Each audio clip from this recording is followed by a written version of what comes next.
Well, good morning. Welcome to our morning devotions. And if you can believe this, this is episode, what am I up to? 71. Episode 71 of our morning devotions. Just want to welcome everyone. And for those that have been here from the start, I didn't start right at the beginning of Genesis, but here we are through the end of Genesis, Exodus, Leviticus, and almost to the end of Numbers. There's 36 chapters, and this section is out of chapter 35. This is a very interesting portion of Scripture. It deals with specific things that have principles that relate to what we do here in present time, and that is it deals with capital punishment. The Bible speaks of capital punishment. That is, we're talking about cold blooded, premeditated murder. The Bible lays out different levels of killing, manslaughter and by accident, and that's what we're going to look at here. But when it comes to premeditated murder, hot blooded or cold blooded, excuse me, murder, capital punishment is what the Bible calls for. And, and the way it's argued nowadays is so backwards. It starts in Genesis chapter 9, but it is because you are taking the life of someone that is in the image of God, that every soul, not according to their social status or their age or their health. And I say all that because people in nursing homes are marginalized, and sick people are marginalized, and handicapped people are marginalized because of their handicap, and people that have mental problems are marginalized because they can't function and they don't participate in society. None of these things are important because all men and women and the babies in the womb are in the image of God. They are human. And this is fundamentally why capital punishment is necessary. But God says if you destroy something that is in my image, this is God speaking. That's why if you throw Christianity and the Bible out, it's hard to make this case with all the bleeding heart liberals. Um, God says, because you and I and your aged grandmother and aged grandfather and the person in the in the sanatorium who's just not right in the head, all of us, because we are human, are made in the image of God, and it has nothing to do with our function. This is what's happening in the world today. If you can't contribute to society, then I guess we'll just give you a shot and take you out of commission and send you either to heaven or hell. Euthanasia, all right, and we're already killing the innocent, the unborn. In some countries, it's very common to kill the old people or those that can't function anymore. All of this is an abomination to God. All of this. Um, the whole idea is that we are made in the image of God. And if you kill someone that is in the image of God, God says, because they represent me, we represent God in a finite and relative way. We are made in his image. There are elements of humanity that reflect God in a finite and infinite way. I, I, just a couple of things. We can speak. We're verbalizers. Nothing else in the created order can do that. We can create. We can create not ex nihilo, out of nothing, but we can create things that didn't exist before. And the greatest work of creation is when your son asks you, "Where was I before I was born?" and I say, "You didn't exist." By birth, procreation. There's creation in these things. Um, there are elements of who we are that reflect who God is. And God says, if you take a life, then your life is required. And that's the way for a long time in the United States, in other nations, it was to be, and because nothing is absolute. I mean, we're not going to say that this happens absolutely, but this is the way justice is to be carried out. Well, here in the Old Testament, we see that laid out, and this is very important. That's why I entitled this "Cities of Refuge," the cities of refuge, capital punishment, and the inherent value of human life. The inherent value of human life. In Nazi Germany, there was no inherent value of human life. And here in the United States, we are slipping away from the inherent value of human life, especially in the killing of the unborn, the inherent value of human life. That is because you are here, you are of value to God, not because of what you do, what you say, what you contribute. By your mere existence, you exist as a finite relative example of who God is. So here we have. This is just before they go into the promised land. We're going to talk about these cities of refuge.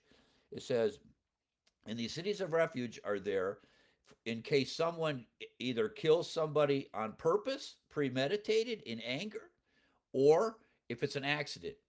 You didn't mean to do it. You have these cities of refuge. And after the murder or the accident happens, you can run to a city of refuge. There's 6 of them. And that is where your case will be adjudicated. There's instructions here. If you did it in premeditation, it's laid right out here. The Bible lays this all out, all back here in the Pentateuch. If you did it because you're angry and you did it out of premeditation, you are to lose your life. It says it several times here. If, however, you did it by accident, you didn't. You got nothing against this guy, and it was an accident. And you're working in the quarry, and you chipped the stone, and it fell on the guy's head and killed him. But he's your buddy, but he's dead. You run to a city of refuge because here the next of kin can catch you, even if it was an accident, and take your life, because there is an inherent value of life. If you even kill somebody by accident, you got to run to a city of refuge. They adjudicate the case. They find out that you got nothing against this guy. You're his buddy. And it was just a terrible accident on the job. The jack slipped and he's dead, right? It's terrible. But even then, you have to stay in the city of refuge after you've been found not guilty. You cannot leave the city until the death of the high priest. And if you do, even after it was an accident, the avenger of blood, that is the next of kin, his brother, is going to, if he finds you outside the city, he still can take your life for the accident, and he's not guilty, it says, because it's you need to stay in the city of refuge. If the high priest dies, then you're free and everybody's free. You can just go back to your property, but you have to stay in the city of refuge. This is all laid out here. So I'm going to read this. All right. So important in the way we consider life. It's not cruelty. It is what God demands when one life is taken. If you do not, I mean, I'm talking about cold-blooded, premeditated murder. If you do not perform capital punishment, what you're in fact saying is that life that was taken wasn't that big a deal. See, because what's going to happen to you if you don't actually engage in capital punishment is to say, well, it really wasn't that big a deal, and so it doesn't rise to the level of you actually losing your life. The only way you maintain the value of the inherent intrinsic value of life is if it is premeditated, cold-blooded murder, that the murderer's life is taken. And that is the way it used to be, and we're getting away from that because we do not value we're moving, I shouldn't say we don't.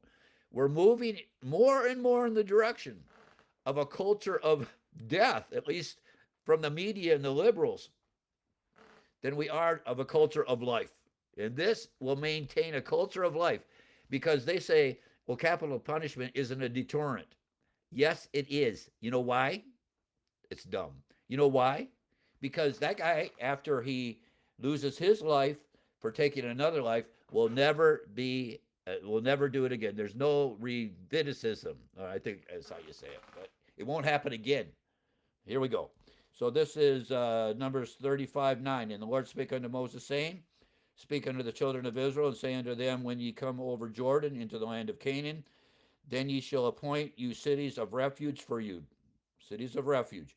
And the slayer may flee thither, which killeth any person unawares. It's an accident. He can run there.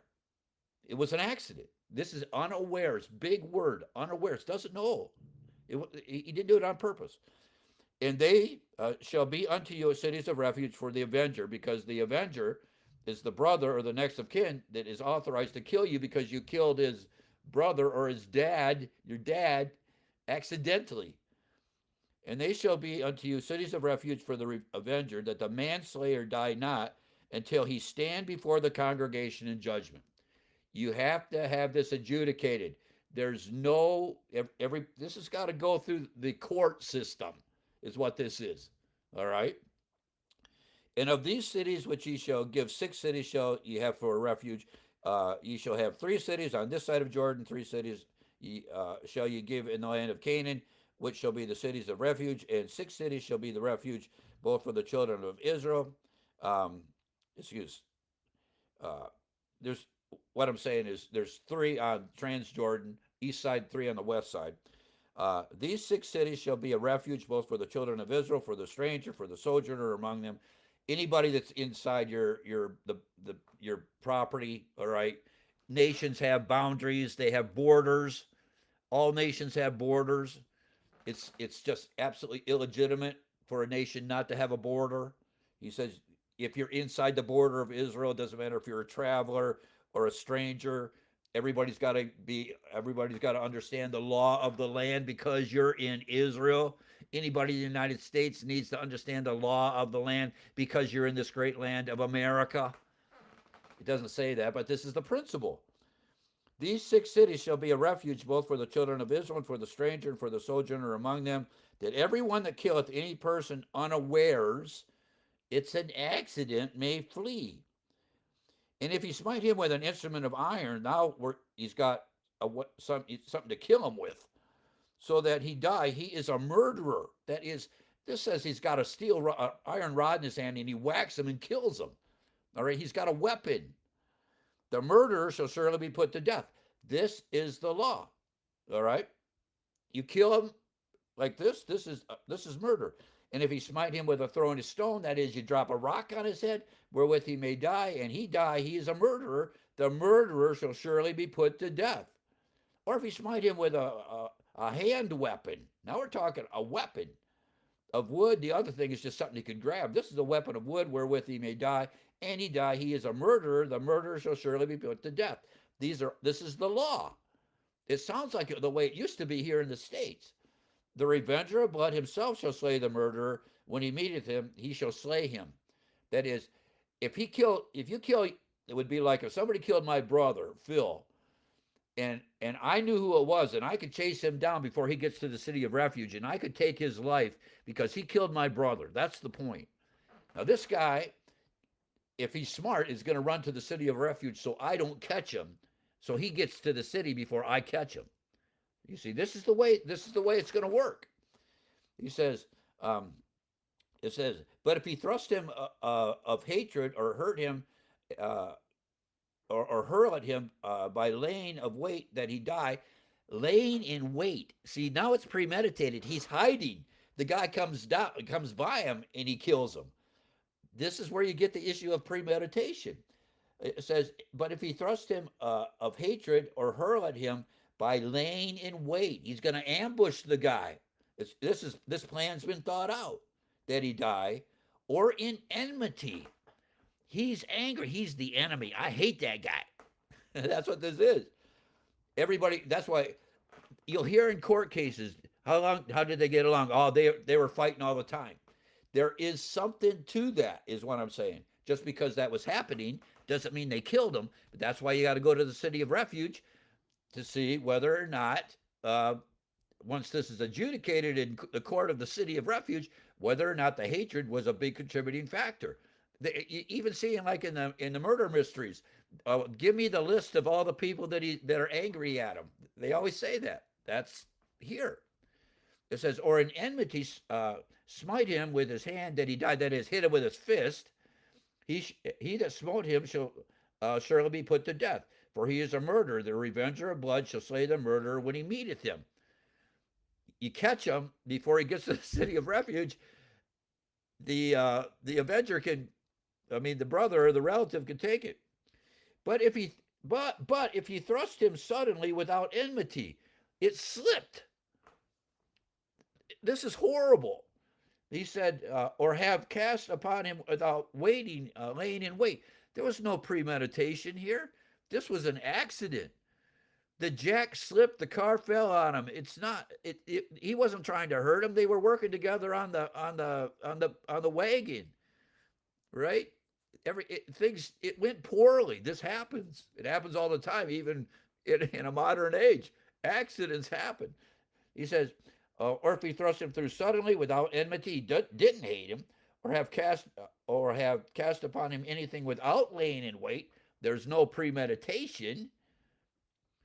Or with a stone wherewith a man may die, seeing him not. That is, he pitched the stone off and it hit him and killed him, but there was no. He wasn't trying to murder the guy, but the result of this accident is the guy's dead. Is the point that he died and was not his enemy, neither sought him any harm, neither sought his harm. He said, then the congregation shall judge between the slayer and the revenger of blood according to these judgments. They run to the city of refuge. The slayer is going to say, he killed my brother. And the judges here in the city of refuge are going to determine, yeah, that's true, he did. Now, did he do it because he hated him? Did he do it because it was premeditation? Or did he do it because it was an accident?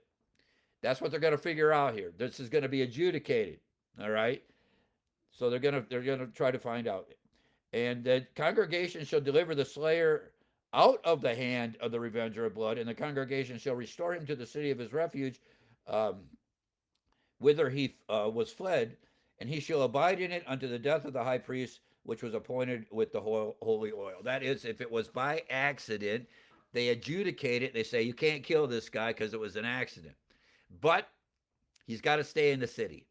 He's got to stay in the city of refuge. He cannot leave. And you, the avenger, the slayer, okay, the one that's going to avenge the death of your next of kin, he said, you can't touch him as long as he's in the city. Nobody's going to be killed in the city, okay, because that's the place where it's a city of refuge. This is where things are sorted out. They said, it says, and he's got to stay there, the end of verse 25, and he shall abide in it until the death of the high priest, which was anointed with the holy oil. So this is the law. So even if it's an accident, you don't get to kill him because it was an accident, but he can't leave. He can't go home. He's got to stay in the city of refuge. So what you have in the city of refuge is a bunch of people living there that killed people, that actually took the lives of others, but were not guilty of premeditated, cold-blooded murder. And they had to stay there. You can imagine what it was like when the high priest passed away, that the city emptied out. Everybody could go home now. All right? But there's more. There's more. It goes on. He said, but if the slayer shall at any time come without the border of the city, don't leave. Don't leave, right? If you leave, but if the slayer shall at any time come without the border of the city of his refuge, whither he was fled, and the revenger of blood find him without the borders of the city of his refuge, I just need to get home for something. There's something going on. And the brother, the avenger, finds him outside the walls. Now he is beyond the protection of the law. That's the point. It falls back into the hands of the avenger. Oh, man. He said, and the revenger of blood find him without the borders of the city of his refuge. And the revenger of blood, that is the next of kin, kill the slayer, because he's outside the protection of the city of refuge. If he kills the one that murdered, or not murdered, but killed his next of kin by accident, he shall not be guilty of blood. Nope. If you broke the rules and you put yourself back out in the public and you made yourself, very, very, you're just open to being killed, all right? Vulnerable is the word I was looking for. Vulnerable. He said he's not, if the avenger catches you outside the walls, he's not guilty of it. It's not murder, all right? It says, because he should have remained in the city of refuge. This is what God says. He just should have stayed. He should have remained in the city of refuge until the death of the high priest. But after the death of the high priest, the slayer shall return into the land of his possession. And that is the law. Now, I just want the key to this. There's the three things I wanted you to know is there's this thing called the city of refuge where justice would be determined. All right.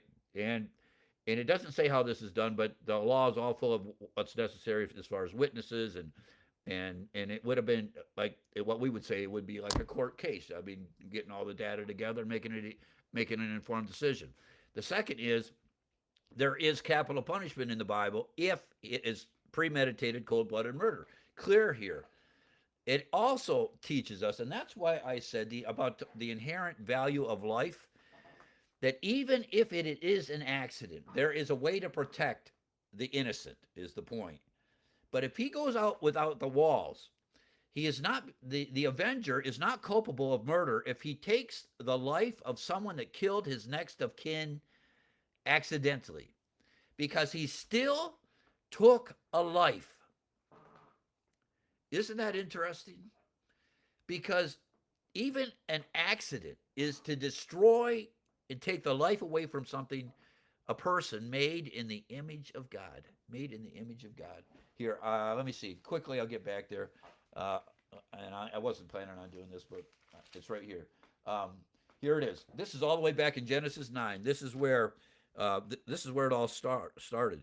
It says it says in verse 4, um, but the flesh with the life thereof, which is the blood thereof, shall ye not eat. And it says, and surely your blood of your lives will I require at the hand of every beast will I require it. That is, in the law, if an animal kills a man, you kill the animal. At the hand of man, at the hand of every man's brother will require the life of the man. There's the avenger, every man's brother.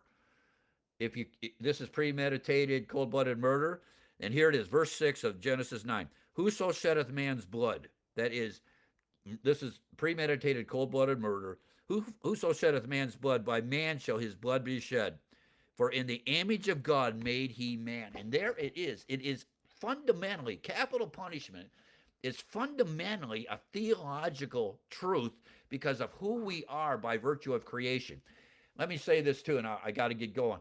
You know, if you're just part of the evolutionary chain, this doesn't mean anything because you're not made in the image of God. You're just up a chain of being, like you started as an amoeba and then you came up through a chain of being, and in some way you're related to a fern and a rock, right? Because it came out of nothing. So there's nothing unique about man because he's just on an evolutionary chain. And if you're on an evolutionary chain and you don't represent God in any way, then this whole idea of capital punishment or seeing the intrinsic value of life just goes, it's gone. And this is why the Aborigines in Australia were treated as non-people. That is why oftentimes the slaves in America were treated as non-persons. Not only here in America, but wherever there's slavery, are treated as non-persons. Right now, they are moving to treat the Jews as non-persons. This whole idea of anti-Semitism, that they're non-persons. In Nazi Germany, these people were non-persons. The Jews were non-persons, and then they just treated them like they said, like vermin. What I'm saying is the Bible looks at all of us. Whether you're an Aborigine, you are made in the image of God. Whether or not you come from Africa or you're from Europe, you are made in the image of God. Whether or not you are from the ancient Near East or the modern Near East, if you're God's people, especially Israel, you are made in the image of God. And it is the work of Satan and his emissaries to begin to divide us. That they're not human. They're not made in the image of God. This text tells us we're all made in the image of God. And if you take the life of someone made in the image of God, your life, I mean, cold-blooded, premeditated murder, and other parts of the law, it's the issues of murder, even as it's laid out in our laws, there's different things, manslaughter and other things. But if it's cold-blooded, premeditated murder, then your life, because the life you took, no matter who it is, it's a man made in the image of God, is required of you. That's what the Bible teaches. It's not cruel.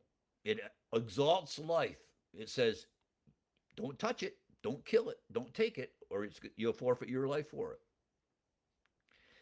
That is a good way to think about theology, to think about the Bible. It reorients the way we think. I got to stop. It's not It's not cruel. It's not cruel. It's what God says. The only way to exalt life, he says, is to have to give up your own. If by premeditated, cold-blooded murder, you take another life. We need to pray for our nation. We really need to pray for our nation. All right, Lord bless you all. And what is this? This is Wednesday. Okay, so Lord willing, I'll see you tomorrow. All right, have a good day. We'll see you. Bye.